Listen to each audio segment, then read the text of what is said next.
Underworld team is the latest war team coming to Marvel Strike Force, but will they be a resource-draining trap or an important meta-changing team? In this video, we're taking a look at the reworks of Taskmaster, Green Goblin, Kingpin, and Nobu, and we're taking a look at the footage of this team in war, and I give you my thoughts on whether you should invest or save. So if you're ready to check out this Underworld team, you know what to do, Valley Club. Find that like button, and let's go smash it! ValleyFlyin.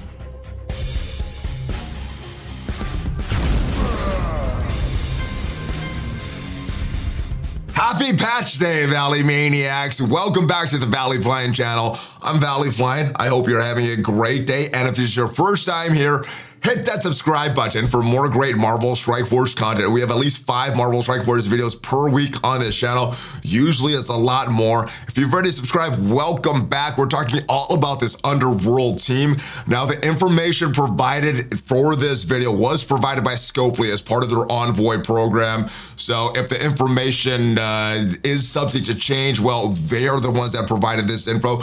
But everything, all the opinions on this team are my own. So with that disclaimer out of the way, let's talk about what this team is for. Now, the devs did say this team, they believe it can be Darkhold, Dormhold, the Darkhold versions with Red Guardian, but you would need to have the same level of investment in this Underworld team as you have for the team that you're trying to beat, the Darkhold or Dormhold. It's designed to punch across with them. Now, we have some footage of them versing the Heroes for Hire, but to be honest, we got footage sent of this Underworld team losing to the Darkhold team, the Dormhold team. So at least not right now. They may not be able to beat them as they come into game, so they may take a few reworks. And if you think about some other previous war teams that did not really land, it took them a few updates to fix the team for them to eventually do what they were supposed to do. So we will see if they can beat some of the top level meta teams, but I think non-meta, they should be able to beat some of the teams that did fall out of meta. We're gonna take a look at that footage there, but remember, Darkholds, A-Force, Skeletal, Shadowlands, they did take a few updates to get them to do what they're supposed to do. Now, let's talk about Mr. Negative. Some interesting things with Mr. Negative here before we go on to these reworks. He does have the Villain, City, Mystic, Controller, and Underworld tag. The devs did say that he was supposed to have the Spider-Verse tag, so I'm not sure if that was a mission from the blog post or if that's something that got scrapped. But if he does have that Spider-Verse tag as he's introduced into the game, or he does get that Spider-Verse tag later, he would be used outside of this Underworld team. You could use him on that Tangled Web team in Crucible, because if you look at the Tangled Web team, they have 3 characters. They have synergy with Spider-Verse characters. So if Mr. Negative does get that tag later on, well, he will be an important part of that team, or he can be at least used on that team. Let's go take a look at him in the game. And as we see him in game right now, he does not have that Spider-Verse tag on him. But let's fast forward and take a look at some of his gear. Now, the unique piece that you're looking for as far as his gear is going to be that infinite energy. And as far as his stats at the 6 red star level, I think they used to only do 5 red stars on this, but now it's 6. The speed, the important one there, is 122. And as we take a look at some of his T4 recommendations here, we'll see that the T4 gets extended for his Inner Demon, which is, I believe, his passive there. Clearing 3 negative effects from all non-summon Underworld allies, gaining max health. That's what the T4 is going to do for his passive. I think that's going to be a good passive to do. Wave of Negativity. This, I believe, is his ultimate. It gives 70% damage and flipping all positive effects instead of 3. I think this is a good T4 if you're investing in this character as well. Next is in Demonic Assistance. This is his special at level 7. The T4, 50% damage to the primary target, spreading all negative effects from the primary target. That looks like a good one as well, at least on paper. And then you're getting more damage and more damage per summon ally for his basic with the T4. That one you probably can skip. But let's go take a look at the reworks to these characters here. See if you could see what the devs are seeing, if these guys can beat the Darkhold on paper. All right, Green Goblin's kit right there. Let's see what he does. In his first stats, he's getting some stat increases. His base health is going up by 15%. His damage is going up by 40%. Armor going up by 20%.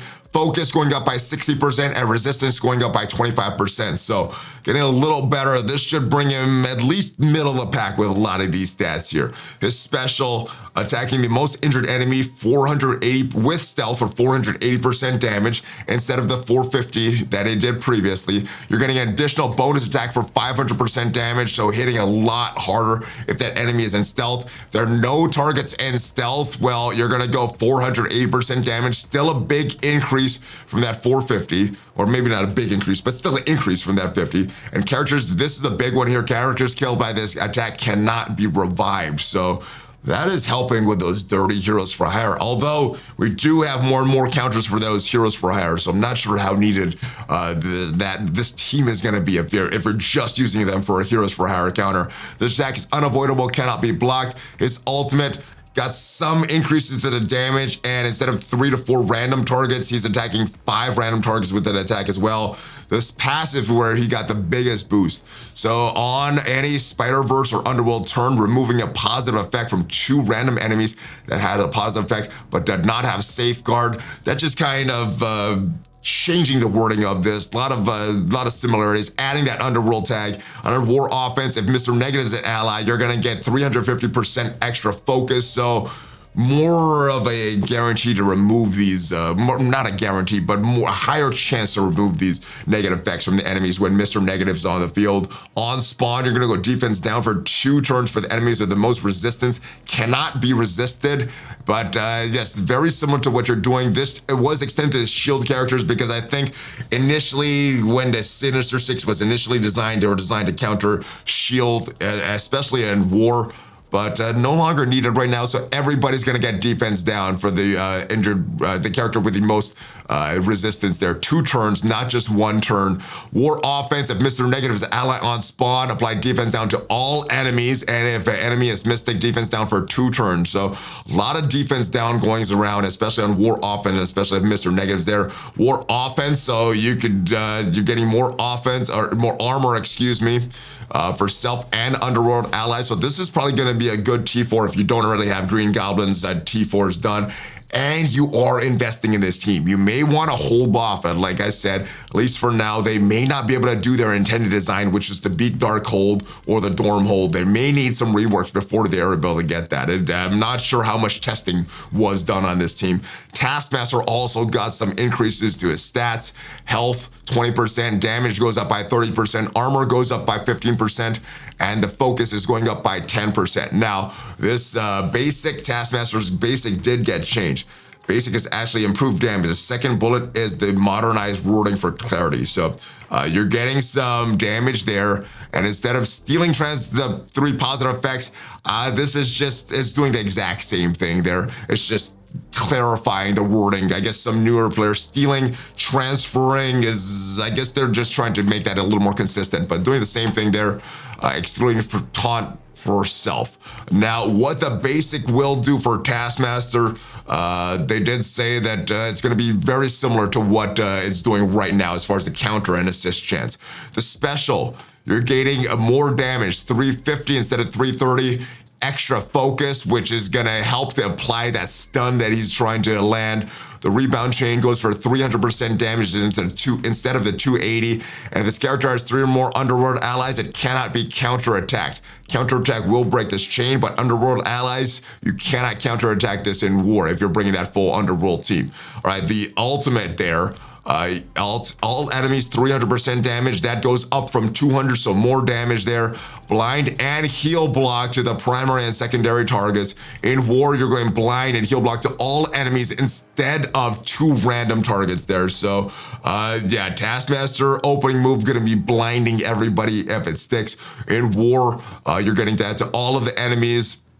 You're getting more damage, bonus attacks, more piercing, and piercing damage. And if this character has 3 or more non-summon Underworld allies, you're gonna get 500% extra focus. So there's that focus that you're gonna need for those blinds and those heal blocks. Still, it's unavoidable attack. And the passive, this didn't get changed too much. He had a long passive beforehand. Most of it is just extending his passives out to from mercenary villains to underworlds as well. So not a huge change for Taskmaster's passive there, but yeah, some decent stuff for the special and the ultimate. Kingpin also got reworked. Damage goes up. Armor goes up by 100%, 110%, which does not make sense because right now his armor is 0. What we are told though is that the armor stat will be middle of the pack with the rest of the characters in Marvel Strike Force. Resistance goes up by 28%, speed going up by 42%, so not gonna be the slowest character in the game, just one of the slower characters in the game. All right, his basic, it is going up. If this character has 3 or more non-summon underworld allies, more crit chance, and more crit chance for each summon ally, and if he has a crit, he's gonna barrier himself for 10% of his max health, so giving him some more survivability, and his assist counter does this as well. Same as the basic. The stats, the damage and stuff might not be the same, but he's still getting that crit chance and still getting that barrier as well for that assist and counter attack chance. New special, he's gaining 2, or his summons are gaining 2 death proofs, 3 bodyguards instead of 2 to 3. On war offense, safeguard to self and all underworld allies with this special here. So good move for Kingpin there. His ultimate though doesn't do a lot more. Gaining offense up for 2 turns for self and all allies, and that is good. Getting assists from a random underworld ally, that is good. Gain assists from a random ally, that is good. So his ultimate's still not doing any damage, but you're doing a lot more. He's really helping to support the team, which is what are you doing? All right, and his passive, it is now a wall of text. Instead of just a 25% chance to gain an additional attack, well, on spawn, you're gonna get a bodyguard. That bodyguard is gonna get taunt. You're gonna get 2 death proofs when summoned. On this character, chance is going up by from 25 to 50% chance to get an assist now to a random ally. And all this rest of this stuff is just additional. At the end of this character's turn, this character has battle, apply speed up and offense up to all summoned underworld allies, and to all summoned underworld allies. So not the Taskmaster and Nobu and Kingpin and Goblin. The summons are gonna get this. This is a team of a lot of summons, and these summons, guys, they were meant to die. They're meant to take a hit and die. They're meant a lot to take a focus away from some of your main characters. So while those summons are being attacked, those main characters like Nobu, Kingpin, Mr. Negative, they are surviving. That's what the purpose of these summons are. More focus, Underworld is getting more focus, more resistance, Underworld is getting more focus. This seems like a very, very important passive there. And yeah, if this character, you're getting speed bars on attack, filling these characters and summon allies speed bars by 20%. So Kingpin is very good support for this team, but not doing a lot of damage himself. Now the mercenary bodyguards, that is the bodyguard that Kingpin summons. It's getting a stat boost as well. This is, I guess, to make him to survive a little longer. The damage gonna help him a little bit, but I guess this survivability on those death proofs are gonna make him annoying for the war defense teams. Nobu also got some long needed stat boosts. Health going up by 60%. Base damage going up by 30%. Armor going up by 51%. Focus 25, resistance 25%, and his basic is getting a rework as well. Attacking the primary target 330% damage, that goes up. Applying bleeds, so that is something new. Applying stealth to the most injured ally instead of 70% chance this gain stealth for a turn. This is much better what the basic does now. Getting assist from random hand or underworld ally instead of that 40% chance to assist. So Nobu's kit is more like a modern day kit instead of a 4.5, 5-year-old kit. His special is summoning 3 ninjas instead of 2 to 3 with offense up and regeneration instead of all this percent damage and everything like that. You're gonna clear negative effects from cells, so still no damage on this one. Possible summons are a hand blade master and a hand archer. Those summons got reworks as well, so we're gonna see some reworks of the blade master and archer, but those are just for the summons of Nobu, not for the actual characters blade master and archer in the game. So just for these Nobu summons, these affect just Nobu when we're gonna take a look at the stat boosts. But yeah, his ultimate, one of the worst ultimates in the game, if I've gotta be honest. 2 counters and counter to 2 allies. Well, you're getting counter to self and 2 allies, so you're getting that stuff. You're also gaining deflect, so it's still a pretty weak move in my opinion. But on war offense, you're also getting death proof. So counter, deflect, and death proof. This could be very good, but still a very weak, wasted ultimate. I feel like this should be on the passive. So Nobu still has one of the worst ultimates in a game, in my opinion, even though it did get better. And his passive, oh, he can still revive. All hand and underworld allies gain a 10% chance to revive with 20% of their max health. That is good. All other allies getting a 5% chance to revive with 15% max health. That is the same. So he can still bring characters back from the dead even when he's dead. And on war offense, if this character has a hand ally or underworld ally, counter those characters and has counter, those characters are going to gain more crit chance, 50% more crit chance.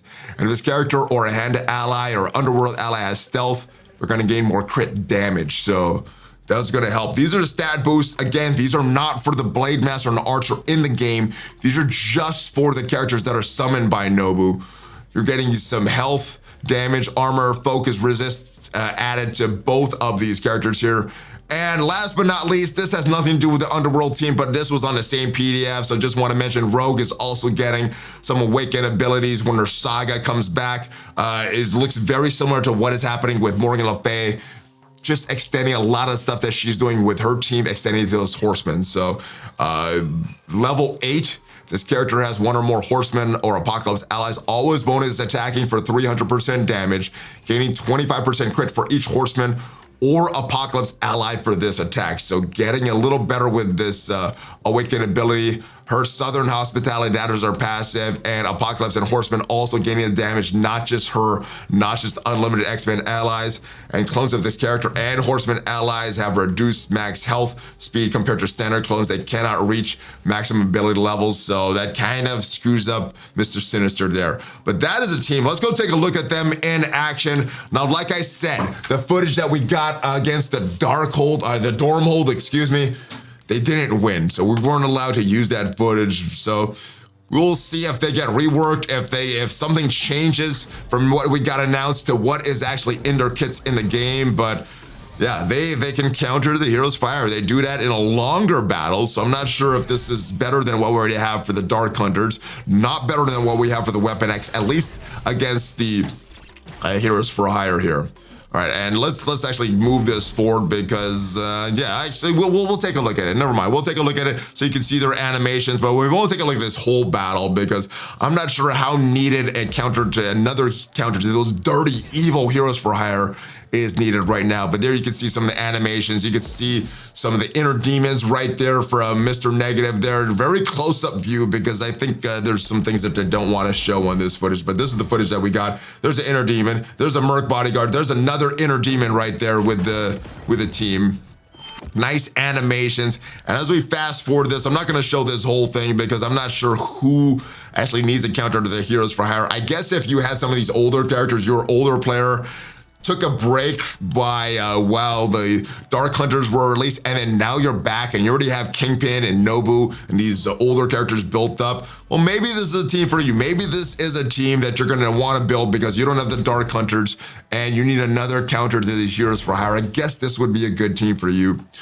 We will see what happens with that tag for Mr. Negative, if he gets that Spider-Verse tag or not. If he does, that's gonna make him a valuable addition to that Tangled Web team on Cosmic Crucible, but if he doesn't, and he remains like he is in the blog post and we saw in his in-game footage, then diminished value. May still want to use him on that team, but very, very diminished value. And we've already got Shang-Chi down, Luke Cage is down, the charge are off of Colleen Wing, the charge is off of Iron Fist there. Still have to deal with Misty Knight, but they have all their teammates there. They have all their summons. We're gonna keep fast forwarding this battle there. There goes, all of them are pretty much dead there. There goes the Blade Master with the increased stats. We go Taskmaster there, killing the dirty Colleen Wing, just Misty Knight left. And this should be very, very quick. There goes Taskmaster. Who's gonna get the final kill? Oh, not him. Is Blade Master gonna get the final kill? Not in Misty Knight, throws her into the red though. Who is gonna get it? Is it gonna be Nobu? Nobu gets the killing blow. Look at that damage rework. That is what happens, guys, and that is it. All right, so my final thoughts on this team. It looks like a trap team. This looks very much like the Ravagers. Until we get guaranteed footage that these guys can be the Darkhold, the Dormhold, I would hold off on building up your Kingpin, your Green Goblin, your Nobu, your Taskmaster, unless you already have them built off. And you may want to wait and see about Mr. Negative. The good thing, it looks like he's coming towards the end of this patch, so they will have time to rework this team. They will have time to make a decision on that Spider-Verse tag for Mr. Negative or not, and we'll get to see it. We have a lot of time to see if this team is worth it. And yeah, let me know your thoughts. I think at this point, though, this is a trap team. They may be required for death, but the Bionic Avengers are so good that I think that team is going to get you through the Death Horseman event. And even if this team is a team that's needed for that event, you may want to skip him regardless of that. And as far as Mr. Negative, if he's going to be a character required for Apocalypse, well, my prediction is if the sales for Mr. Negative are very low, he will be a requirement for Apocalypse. If they sell a lot of this, they get the reworks done in time, and these guys actually can counter the Darkhold, and people start to buy this character, well, I don't think they're going to make him a requirement for Apocalypse. I think it's a wait and see on this one. So that is it, guys. Hopefully you guys enjoyed this video. Hopefully it was informative, and now you can make up your mind on whether you want this team or not. I'll see you guys next time. We're going to be back later today when the update goes live. So give me that Hulk fist bump, and I'll see you later. Have a great one, guys. Hulk fist bump, ValleyFlyin, out.